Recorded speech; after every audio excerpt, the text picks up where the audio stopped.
Hi friends, it is Wednesday afternoon. We are making it through this week and I wanted to chat with you guys about the best kind of self-care that you can do.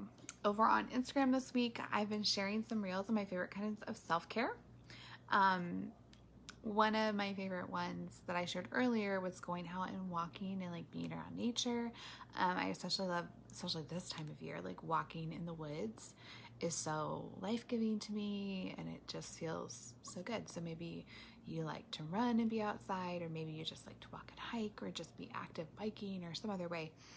That is one of my favorite ways to take really good care of myself. And it's really more than a physical wellness. It's about my emotional and mental wellness, and my spiritual wellness too. Because when I'm out there, I normally don't take like headphones or anything really to listen to. I just like to think and pray, and just a lot of just my mind wandering, and just thinking about my life and what I want it to be like, what it is like now, like talking about concerns with God, and I'm walking, I pray for people a lot of times. Like if people like pop into my mind, I pray for them. So that's a really one way that I do self-care, by being outside walking, or doing anything outside, really active outdoors. My version is walking. But then I wanted to talk today, and I shared a reel today on Instagram. If you go check it out, they're like 15-minute little like kind of like Instagram's version of TikTok, but I'm really too tired to do TikTok. I don't have the energy for the young people over there. But I shared about the best self-care that you can do, like period, the best one. And that is spending time with God each day. Whether you want to call that devotions, or you want to call it quiet time, or your personal time with Jesus, whatever it is the best soul level self-care that you can do. And you can do a lot of other things. You can paint your nails, you can get a massage, you can go for walks. But if your heart is not being realigned every day with God's heart, if you're not learning with Him, learning about Him, learning about His character, learning about what the different characters in the Bible are, how they experience God, and we can learn so many lessons from their life. But just really seeing Jesus, seeing God in every page of the Scripture, seeing His promises. You guys know that I'm so big into knowing and claiming the promises of God. I wrote a Bible study about it, so there's nothing that will take better care of you than that time. And I know that life is busy. I'm going to be honest that I normally get up early and do this time earlier in my day. I do not have to get up super early for my kids. I do not have an early job. So that is something that I have the availability to do in my day. So I normally get up early, get my coffee going. It's literally the first thing I do in the morning. I can start my day, my days other ways, but it's not as good as when I started with the Lord, honestly. And I am 34 years old. I haven't done this. I probably feel like I've done this as a practice, starting my day, maybe since my mid-20s. And of course, when I had really little kids, it wasn't always like that. Like, I do still enjoy doing it in the morning, but any time that you have, the time that you will do it, whether that is, on one of your breaks at work, or whether that is listening to an uplifting podcast. Like, there are so many tools and resources right now that you can connect with God on the go. There are so many bite-sized pieces. When my kids were really little, when I was nursing all the time, I would use apps. Like, I used the She Reads Truth app a lot, the Bible app. Both of us have devotionals, so I would join devotionals, and I could just, while I was breastfeeding, like read the Bible on my phone, read some commentary that went along with it, and pray while I'm sitting there feeding my baby. And was much better than scrolling through Instagram or Facebook, or getting lost on Amazon or something. And I have some really great resources. I was just going to share just kind of some basic things that I do almost every day. This is like my setup, my routine. If you asked, 3 different spiritual leaders in your life, people you looked up to, that they are people of faith, they would probably maybe all say that their time with the Lord looks different. So don't take this as like a prescription for your life, but just like,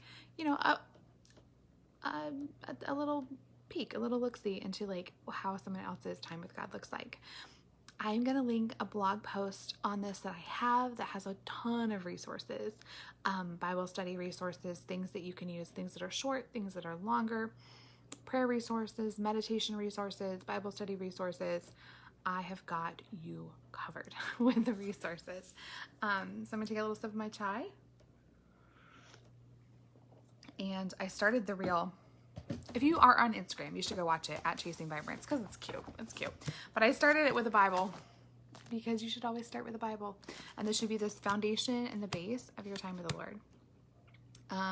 I enjoy Bible studies or devotionals that you read, but I always am looking for ones that have the Bible kind of built into them. So even if I have a little bit of time, I'm always like starting with the Bible.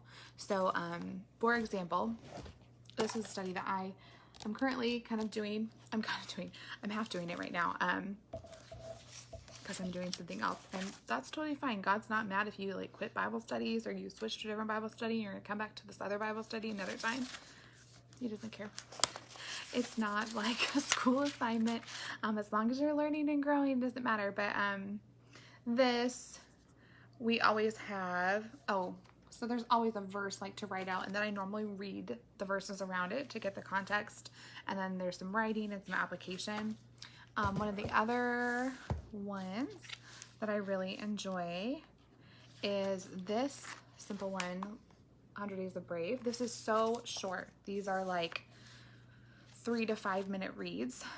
But she always has a Bible verse right here. And even if you're reading that, if you're pausing to like journal and write that Bible verse out, if you're going to look that up and just kind of reading the paragraph around it so you get it in the context, you just want to, don't just read a devotional because you're reading someone else's, I don't want to say regurgitated because that seems gross to me, but someone else's, reprocess time with God, and that's really cool. But God has something really individual to speak to you, and so when we start with His Word, that's when we can hear that. And so it's really cool when you read a devotional to hear what someone else got out of the Bible, but it's even better when you hear for yourself something that God is speaking to you, and you can see. And now I'm going to grab this other one. Sorry.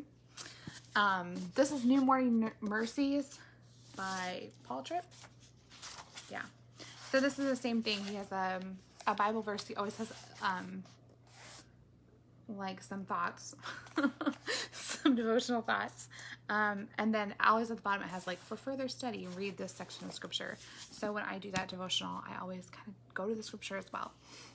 Jesus Calling is another super short one. If you're like, I just need to get back in the habit, back in the rhythm of meeting with God. Jesus Calling is a really good one. It's nice and short. Hi, Angela, new mama. It's a really short, but like really meaningful. And so if you don't have much time, that's a really great one. But always, I would say when you're picking a devotional, pick something that has the Bible in it, not just someone's words about the Bible, because you want God to speak to you through the Bible. Another thing that I always include in my time is I always journal, because I like to journal. I like to write. Sometimes I just write out Bible verses. So I just write out the Bible verses that I read, or maybe like my favorite from something I was reading. If I was reading like in Psalms, maybe I did that this summer, read through the Psalms. And so I would write out like my favorite verse from the Psalms that I read. I would write that out, and then maybe write something that like how it applied to my life. That's always my question. Like, what's the writer saying here, and how does it apply to my life? Those are the 2 questions I ask myself a lot when I read the Bible. I also a lot of times do my quiet time with my phone in hand, but my app's turned off. Sneaky. So that I can listen to Spotify playlists. I have some worship playlists that I really enjoy listening to as I close out my time. Normally for me, that's like my last thing that I would do. But sometimes as I start the time, if I'm just like kind of waking up and I want to drink some coffee and I just kind of want to sit in silence or quiet, not in silence, I'm not ready to hear, but I just want to sit and listen, I guess. That's another way that I start with my phone, listening to playlists. Yeah, so those are some of the things I use. I'm going to have a whole bunch of resources linked so you can check them out there too. If you have a practice of meeting with God, I would love to hear what that looks like for you. And maybe if you've walked with God a long time, you could share how that has changed in different seasons of your life, because I think that's really, really cool. Like now I have a little bit more time. My children sleep through the night most of the time. And so I have more time to spend, maybe like 20 minutes, where before it was a lot shorter and I was trying to pack it in a shorter period of time. And then I'm sure there will be seasons where it will expand maybe even further, or maybe squeeze back down again. So I just love hearing how you spend time with the Lord through the seasons of your life. That'd be really cool to hear in the comments. Or if you've never started it, maybe tell us when you think you might do that tomorrow. That would be really cool too. All right, friends, I hope you have a good rest of your Wednesday afternoon. You are halfway through the week, through the work week. And I hope that you do something today that lights you up.